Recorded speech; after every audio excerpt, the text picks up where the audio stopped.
Hey, OC Valley, Jesse here. So we wanted to give kind of a spotlight to local businesses and people around the area that contribute and are part of our community. And today I'm here with Richard, and he is the owner of Smash House Burgers and Tacos. So he has kind of an interesting story, and I think everybody would really learn something from this. And there's a little bit of hope involved in this story too. And I kind of wanted to talk to you about some different things. Maybe Sure. first of all, let's introduce you. You're Richard. So I'm Richard Lang. I'm a person in recovery. I'm a local business owner here in LC Valley. I've lived here on and off for about 12 years, deep in the recovery community outreach, and Nice. worked for Happy Day Restaurants for 12 years, where they helped guide me and get me through some of my struggles. And Nice. now I'm a business owner looking to give back to the community. So let's talk a little bit about that. You had struggles in Yep. your life. Yep. You wanna? How did you kind of get involved in the food industry? Let's say. So a lot of that's kind of tied in together. So I started in the restaurant business at 15 years old. I moved out when I was 15. I was living in my car. Started with Outback Steakhouse as a dishwasher. And so like I told you before, it kind of became a relationship where I showed up to work. I worked really hard. I got a lot of approval. People were excited when I showed up because they knew that I was going to produce for them. Is that what you were missing in your life at the time? Well, I feel that I was missing being connected to something. So once I started in the industry, I felt like I immediately had a belonging. And So an attaboy, a good job. It's like something that you felt you belonged to. well, like when I'd come in, I'd get a lot of high fives or "Hey, Richard," and I just remember that feeling of going, "Wow, I belong here. I feel good about this," right?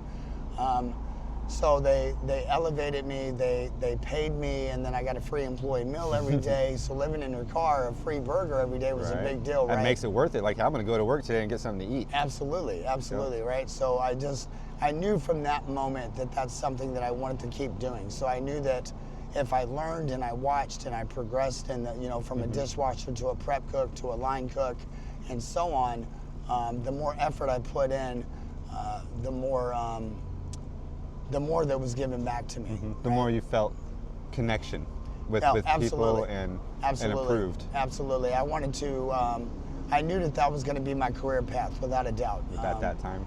And so Outback was kind of growing, back then, and they were opening stores left and right. I became a company trainer at 17 years old. Nice. And they flew me across the country, opening stores, training and developing. And I just fell in love with it, truly fell in love with it. So you had a good, kind of like a good personal relationship with the business owners maybe, or? Well, so the crazy thing is when Outback first started, there was 4 original owners and they only had 3 restaurants. So I intimately knew those owners, and they were legitimate chefs, legitimate businessmen. And so they taught me and they groomed me, and they kind of walked me through the process, and I got to see the big picture of the ins and outs of how to run a restaurant. But then they also had core values, principles, beliefs, organization, cross-training, development, leading and guiding. And so most of my core values comes from that. So when I'm training in a kitchen, I'm looking at that particular person. How can we elevate them? Are they vocal? Would they be a good expediter? Are they really meticulous and clean, so they'd be a really good prep cook? Like, where do we put people to make them successful so they can thrive? And I've always believed that you make somebody a self-contractor. So once we agree this is our system, then you can come in and own your own station, and you can create your own success, and you're not micromanaged. Right. Most people don't like to be micromanaged, right? And they work better when they're given free reins. Once you know what your job is. Yep. So I believe in shift meetings and communication and guidance, and how are we today as a team, how are we going to get this done? And then we just kind of go off and do it. And it's a silly example, but I tell people all the time, back in the day when Shaquille O'Neal played basketball, Shaquille O'Neal would never be my point guard. He's a center. He rebounds, right? So putting people in the right position to be successful, no matter what that is in life, if that's recovery, if that's employment, if basketball. that's basketball, artistic creativity, but letting people grow and thrive, that's really where my training and development, that's really what my core value is. How can we grow this person? Right. Also, it's always been a thing in the restaurant business. It's a second chance in employment. So you take people who are struggling, maybe who only have a GED, maybe they're straight out of prison, maybe it's, whatever it is. But usually in the restaurant business, you can thrive in that business because you're elevated. You immediately get grace. You immediately get hope, right? So it's always been a core value for me that when I train and hire people, is that dishwasher going to be my next line cook, my next sous chef, my next corporate trainer? Is that server going to be my next general manager? What can we do to lead that person What's into the potential? The potential, absolutely. And do you try to grow that potential with somebody? If you see a spark, you're gonna give them the wick so they can burn bright, right? Absolutely, and sometimes we don't see that spark within ourselves, right? Right. But once you've grown in the industry, and I'll go back to recovery again, like even in recovery, once you've grown in recovery, so yeah, let's say what happened. What happened with that? Okay. After Outback Steakhouse, you. Yeah, so again, I'm a person in recovery, and what that means is that I'm actively sober. So I struggled with alcoholism and drug addiction my whole life, which was the core base of that was untreated mental health illness, and I believe that now. I didn't believe that 30 years ago. But I always had high energy, I always overworked, I always overexcelled, right? Because I needed approval, I wanted those attaboys, but I didn't know how to unleash that untamed energy that really ran me into the ground. So that was your addiction, kind of. My addiction, yeah. So my addiction, it could have been through drinking, it could have been overeating, it could have been I've had addictions to the gym where I overworked myself and I tore muscle instead of gaining muscle. Addiction could be overspending, gambling. There's all kinds of forms of it, but where is that hole? Where is that coming from, right? Right, what's the root of it? Why? Nobody says I want to be an overeater, right? Nobody says I want to excel financially and then devastate and spend $3,000 in one day and then have to get a loan to pay my rent. Right, but there's manic behaviors and those things happen. So for me, it started with alcohol. I come from a pretty violent alcoholic family. My background is, my uncles, my father were all alcoholics. And so I do believe that it's genetic. I also think that through alcohol and sugar and cravings, your body can physically get addicted to it and then crave it. I think it's a lot more than just don't drink. I think there's a chemical imbalance scientifically and medically. There's a true value to any drug, regardless of what that is, that you could physically get addicted to it. And then some of it can kind of calm you down and bring you peace. Some of it gives you some silence, but usually it takes over and then you're doing something over and over again that you hate. And not to be super biblical, but that's in the Bible as well. Why do I do the very thing that I hate, right? So it's internal for us as human beings, regardless of what form that is. You don't have to be the low-bottom junkie that's, using drugs, on the street to spiritually be unfit. We can all be spiritually unfit. You can be a workaholic. Right, absolutely. So for me, it started with alcohol because it was normal, and then it started with workaholism through Outback, because the harder I worked, the more I went on my day off, the more approval I got, the more money I made, the less I felt incompetent. The most taps on your shoulder, the most good jobs. Absolutely. That was your addiction. Absolutely, because so the core value for me, as I finally realized, is that it was low self-worth and whether or not I belonged. So I would overwork myself to prove my value when my employer would always say, you are always valued, right? But it's what do we see? What do we see in ourselves when we look in the mirror, right? When everybody else is saying you're phenomenal or you're great and we'll show you grace, we don't see that in ourselves. So the one thing I can tell you about recovery is that I tried AA, I did NA, I did different churches, I read self-help books, I did all these things, right, to figure out how to fix me. But finally what I had to do is I had to stop and just listen to somebody who was winning and follow their path. So through those other programs, there's a clear path. It's a 12-step program, right? Then there's sponsorship. I finally learned how to get sober was one, I dealt with my mental health.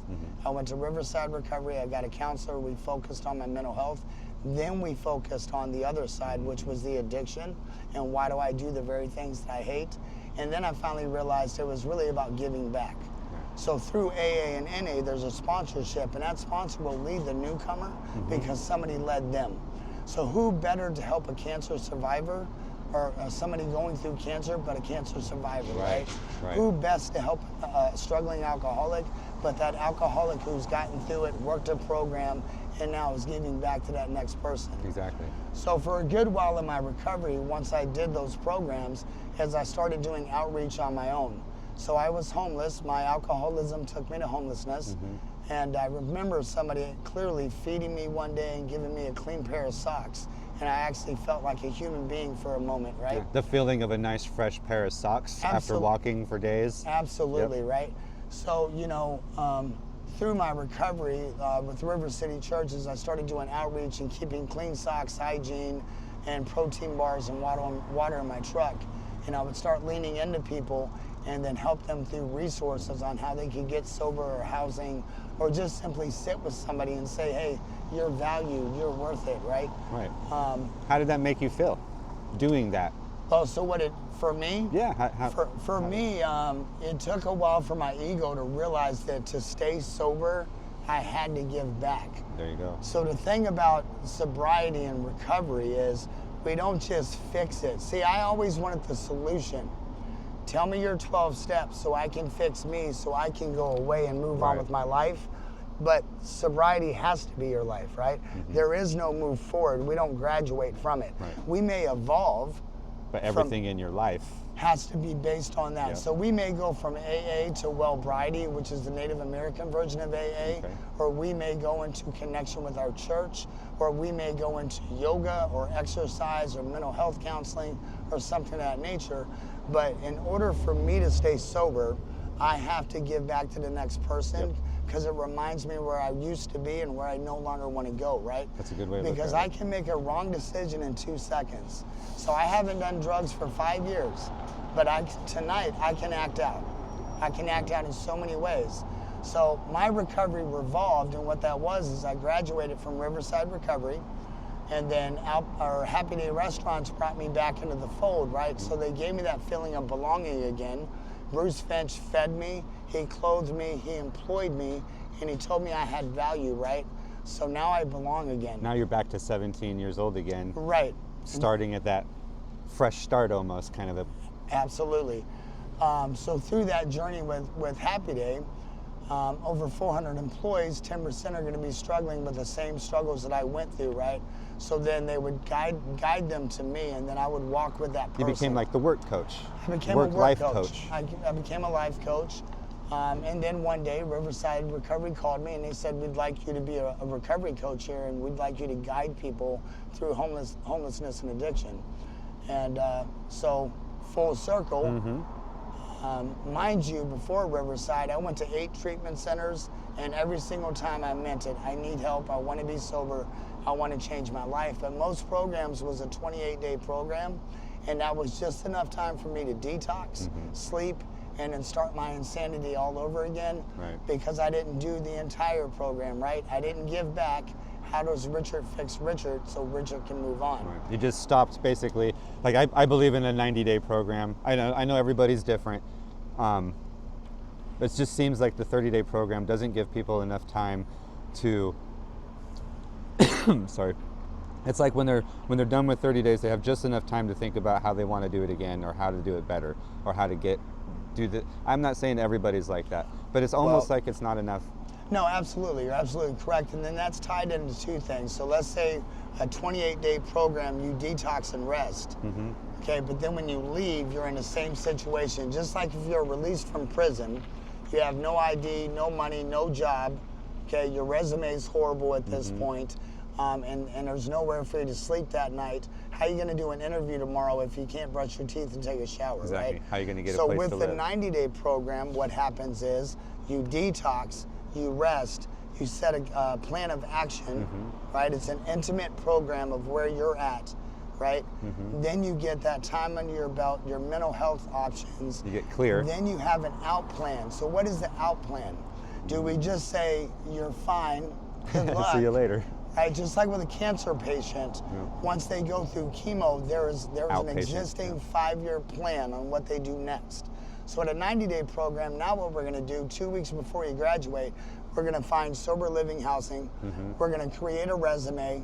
We're going to get you a clean shirt to do an interview. We're going to get you bus tokens to get to that interview. We're going to get you a program to get glasses so you can see. Maybe you can't see, but there's an out plan so that you can like onboard successfully versus good luck. Right. There's a plan, right? 30 days are just good luck, have fun, and Yeah. 90 days there's a plan of action afterwards, some follow-up, a goal. Absolutely. So. Absolutely. So I went through all that, and I took some courses, and I volunteered at First Step for Life with Sean Hollis. And then I became a recovery coach at Riverside Recovery for 2 years. So at this point, my recovery's now evolved, right? So I still go to meetings, but now I have clients that are literally where I was 5 years ago. So I'm able to guide them through housing, through sober living, clothes, get a GED, driver's license, drive them to doctor's appointments. But every single thing I learned to do as a recovery coach was something somebody did for me, either a sponsor, Bruce Finch as an employer, somebody fed me, somebody clothed me, somebody employed me, and somebody said, hey, you're somebody, right? Yep. So as a recovery coach, that was my core value of, this is my story, this is relatable, how can I help you? Let's work on this, right? Right. Whatever that is, if it's getting a checking account, if it's budgeting, right? Because when we first get sober, we kind of go crazy on everything, and we get that first paycheck, and we're drinking 19 Red Bulls, we're changing one addiction for another, right? Yep. So it's just guiding you to that safe place, right? So I recovery coached for 2 years, and I was a member of Wellbriety, where we chaired a meeting. Lydia Wheeler and I chaired a meeting every single Sunday, and we hosted that meeting. So it was a sobriety commitment that every single Sunday I'm going to show up, and I'm going to create a safe talking space for not only myself, but anybody that wants to show up, right? So then there's that safe place, but there's that responsibility of recovery. Right, and you're responsible now for your actions because you're leading other people. Absolutely. And that's an extra level of accountability. Absolutely. But I'll definitely tell you, I never would have got through homelessness or my addiction without counseling, Riverside Recovery, without putting my head down and just doing what I was told, without a sponsor, without an employer that understood addiction and was able to guide me and get me to certain steps. So I was led, I was baby fed for 2 years. I didn't just say, I'm gonna get sober and then everything changed. There was a lot of work. There was probation, there was you know, I had to walk to the PO every day, then I had to walk to Riverside, then I had to walk to work, then I had to walk over here. Like, there was effort and energy that had to be put forth, but time management is so important in recovery. We have to kind of just, what's the first 3 things, and let's get that done. It's not the 1 through 12 step, and you can't go from 1 to 9. Yeah. You have to do 1, then 2, then 3, and continue to go, right? But step 12 is a spiritual awakening and giving back to the newcomer, right? So you can't do 1 through 11. You have to do 1 through 12 if you want to stay sober. Right, it's the whole thing. It's the whole thing. And so, giving back is a huge part of it. Absolutely. Would you, and I'm not saying this in any which way, but I've noticed a lot of people, when they go to recovery, or when they're in recovery, I say, and they go to classes and stuff like that, I've noticed a swap of addiction. Like, a lot of times people get way too much God, and they get crazy with it, and it's blatantly an addiction problem. And how? So I think, so my experience with that, it's kind of funny you bring that up. So a friend of mine in recovery, we were laughing about this about a week ago. So you can always tell somebody who has 90 days sober, somebody who has 9 months sober, and somebody who has a year plus, right?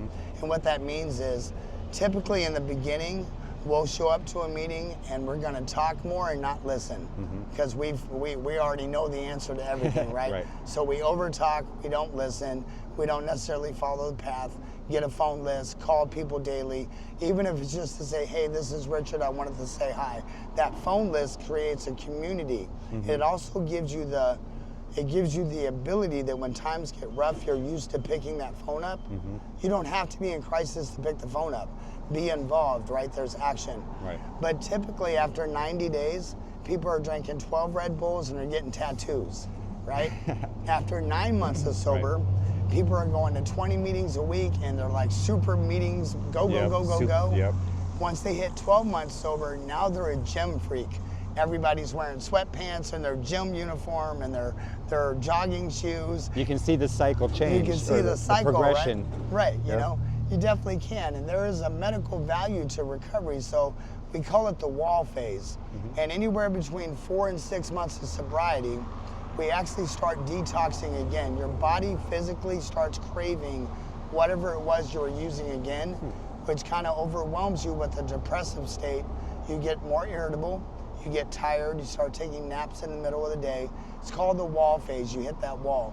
And the only way to get through that wall phase is that you have to get more active. So as you get more irritable and more tired, instead of saying, what's wrong with me, you say, what do I do to get through this? So then most people start jogging and going to the gym because it hits the same endorphins that the drug hit, right? The same endorphins that chocolate and sugar will hit right here, that happy place, is the same endorphin from lifting weights to the same endorphin of using drugs. So we have to start feeding our dopamine again. Like self-medicating the dopamine. Absolutely, absolutely. There's so much medical value to addiction that a lot of people don't understand. And then we think that we know the answer, but we really don't. There's a phase to it, right? But the biggest thing about recovery is giving back, right? So I'm a true testament of, I always wanted to own a food truck and I wanted to hire homeless people and people straight out of prison so that I could guide them and help them the same way other people helped me. And then back in May, the opportunity of buying my own business happened, right? So currently one of my employees I used to be his recovery coach, and he has over 2 years sober. Nice. What a blessing to have that relationship. Yep. I've recently added a new line cook who's my event cook now, who's straight out of prison, that I talked to 2 years ago and tried to help him in Boise, and God magically put him in my lap. And he just got out of prison and now he works for me, and what a blessing that is, right? Nice. So not only are we giving back as a company, but that helps me stay sober because one addict helping another addict, right? Because again, somebody fed me, somebody clothed me, somebody said, you're worth it, Richard, when I felt like I was worth nothing. And you've even talked to Happy Day about it, Bruce. You said, hey, you know, let's offer a daily meal for the employees. Yeah, so you know, I worked in several different positions with Happy Day, and obviously through my addiction, sometimes that changed. Yeah, did you ever come back and go? But what I'll say is that Happy Day never gave up on me. So the Finch family never gave up on me, but they had to have guards, right? So, you know, I was a general manager at Main Street Grill about 10 years ago, and what we started doing is we implemented a free employee meal for every line cook. It used to be 50% off. But now we're saying you're valued. You work 12 hours a day. You need to refuel. You need to be nutrition. We want you to be fed, and we want to say thank you to you. And it's that little thing right there is you will get so much loyalty, and so absolutely. Because I know if I go to work, not only are they going to pay me, not only are they going, I'm grateful you're here if you have the right leadership, but they're also going to feed me, so I'm valued. Right. They care about me, right? Exactly. You know, and I hate to say it, but the reality is that I was the poster child of relapse. And so through the experience that the Finch family and Happy Day dealt with me, they were able to actually understand addiction. And then there was a bond and a relationship and a love that was formed. And so they set boundaries and they said, go to Riverside, get sober, do what they say, and we will follow you. We will support you. But we can't just enable you. Right. Right? And there's a big difference between enabling and support. Right. So I did Riverside for 2 years. I did 3 groups a week. I did counseling once a week. I did random UAs. I did everything expected. All the while, I went from a general manager to the dishwasher at Zanny's. It wasn't go away, we can't deal with you anymore. It was, we're going to put you in an easy position so you can focus on your recovery. Right. So you go to work, you work.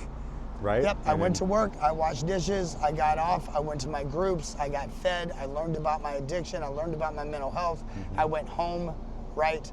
And then I got to get up, go back to work, they fed me, and then I'd do my dishes, and then I'd go work on my recovery. So I wasn't overwhelmed by a high position, I was able to make my recovery my job.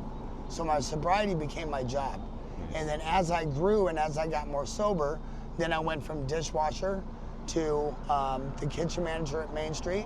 Then I got graced and became the corporate chef of Happy Day Catering.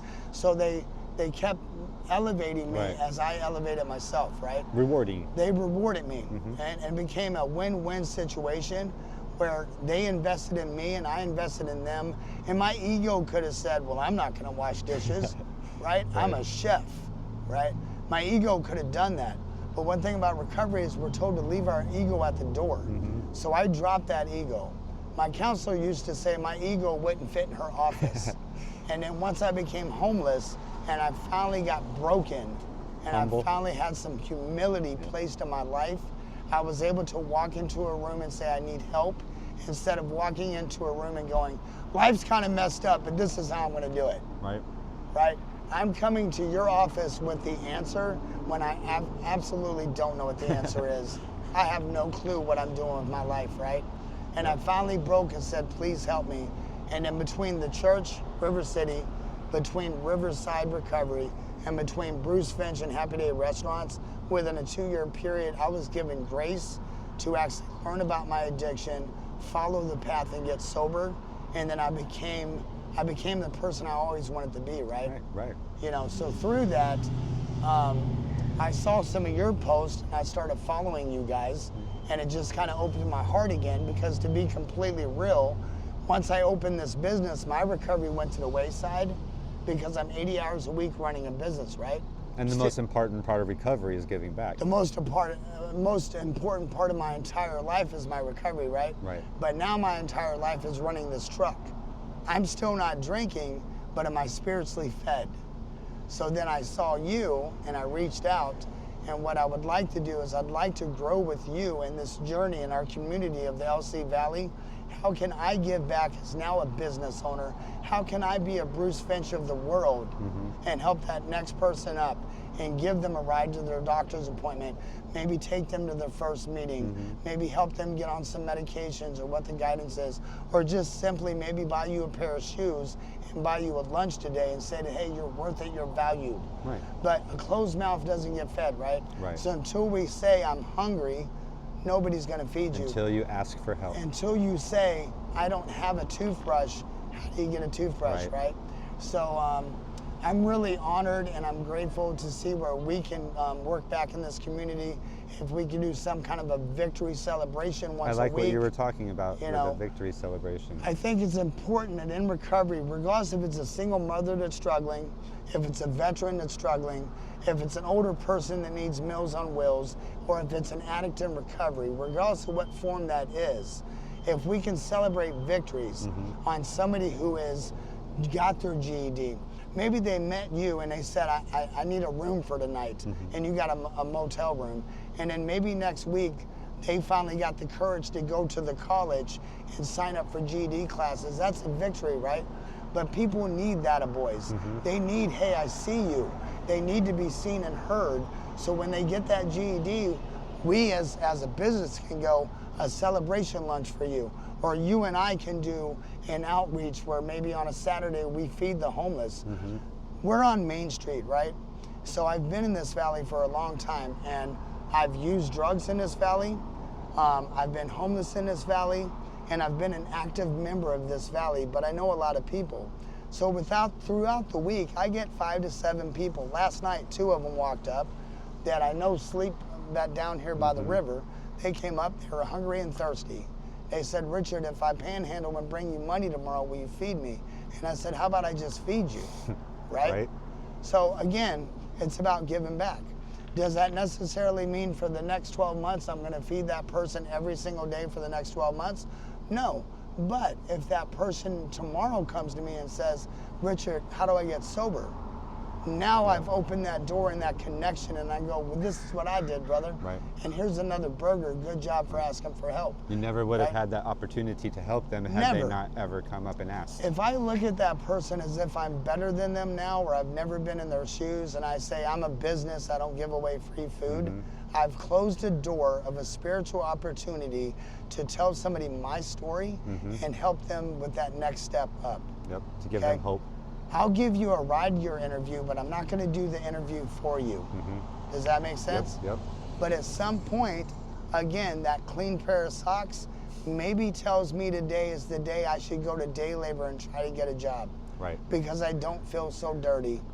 I don't feel so less than. Yeah, useless. I don't feel so useless. So you never know that one person that you just give a cup of coffee to, or that one person that you go, hey, nice haircut, or that one person that you just reach your hand out to, what effect you're gonna polarize them to do the next step. I love this. Can I make a suggestion? Sure. Like David doesn't know I'm going to do this, but there's an individual in the LC Valley. Everybody knows him. I've even had qualms with him.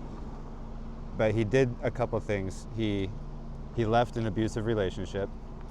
He signed up for school. He is trying as hard. He's homeless. He's on the streets. And I mean, a lot of people know him, and some people don't like him. I didn't like him when I first met him. I still have my reserves, but he's trying. And this would be one of those moments, like a victory. What would we call it? A smash house victory? Bites or smash, you know? I think anybody struggling with any situation, a medical issue or sobriety or whatever it is, mental health issue, I think anyone who takes a step forward in any fashion should be celebrated. Right, so if they're helping themselves. They should be celebrated. Exactly. And what I would love to do with you is that once a week we could do a smashing victory celebration where we reward somebody once a week with a free meal.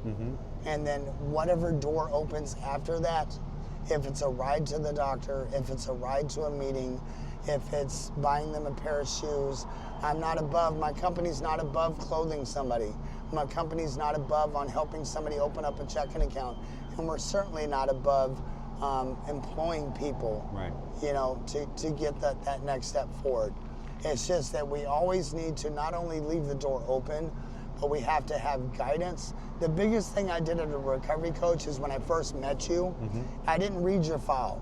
I don't want to know your story. Right. I don't want to know that you've been locked up 72 times. That's not my concern. Why are you here today? How can I be relatable? What is your first 3 big chaotic priorities, and how do we knock those down? Time management is so important, but also being graced with attaboys and good job and thank yous are really important. It's super important. It's super important. Because people will right? give up. They'll give up if they feel like I'll they're give not you a doing prime good. example, okay? So I met somebody not too long ago that I hired, right? So he's straight out of prison. He's got housing taken care of. He's got the clothes on his back, but he doesn't have rent for next month. He has no groceries. He has no cigarettes, right? He's not sure where he's gonna start. So I simply started with, I brought him with me on my prep day. He just rode around with me. We went grocery shopping. He helped me do some prep. I fed him that day. And then I went and bought him 2 shirts, 2 pairs of pants, a pair of shoes, right? And I bought him a vape. And then I said, I don't know what to tell you about your rent, bro.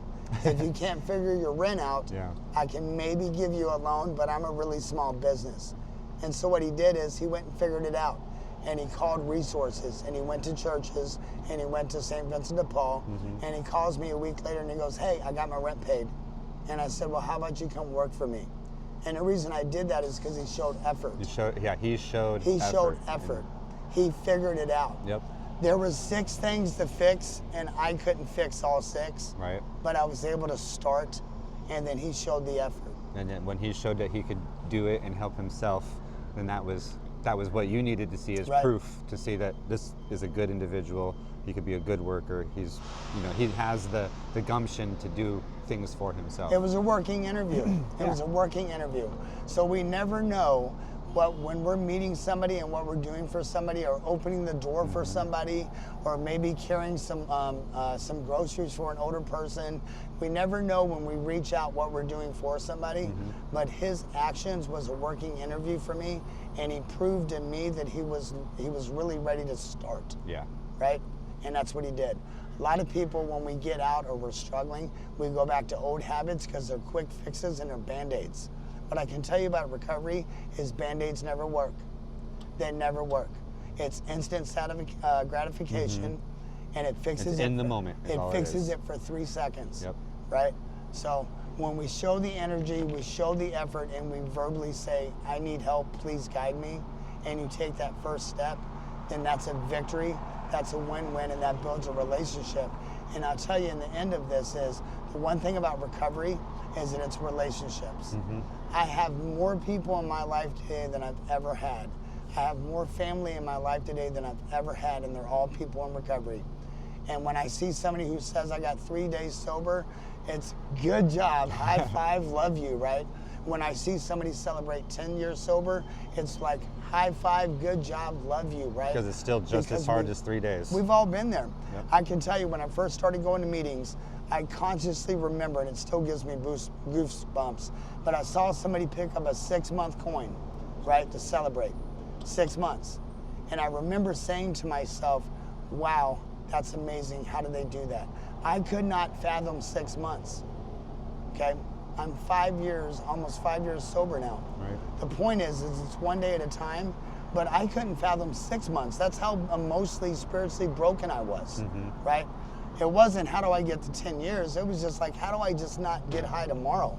How do I not drink tomorrow? Right. How do I get through today, right? 6 months to me was incredible. I was baffled. I didn't even believe it. I'm like, they're lying. There's no way. There's no way. There's no way, right? But we do recover. Yep. And that 6 months came from showing up to meetings, getting a sponsor, working the steps, and then doing whatever other involvement there is. And there's other solutions.